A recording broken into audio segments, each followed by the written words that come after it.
so today we're going to do a very common experiment when looking at density. Density is the mass divided by the volume, and it answers the question of how compacted or how tightly packed together are the molecules inside of a substance. So for today's activity, you will need vegetable oil, water, a clear glass, and a spoon. Okay, so first we're going to add in our vegetable oil.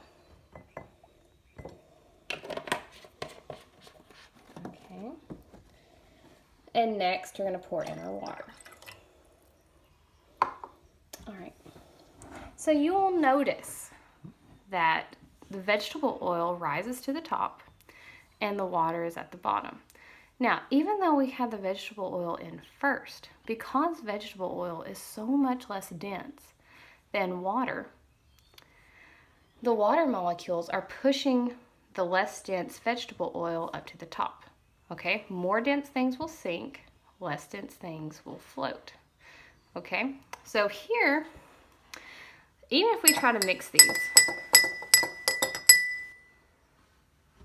all right, you'll notice that oil and water, they don't mix, okay? They will separate each time. Part of this comes from the fact that water is a polar substance, meaning that the molecules are very attracted to one another, whereas the oil is non-polar and it's not attracted to the polar molecules that are in water.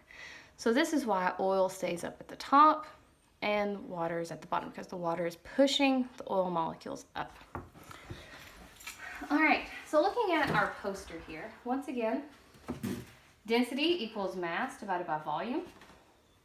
In low density substances, the molecules are not as closely packed together, whereas in high density substances, in something such as lead, the molecules are very tightly packed. Okay, so that's density.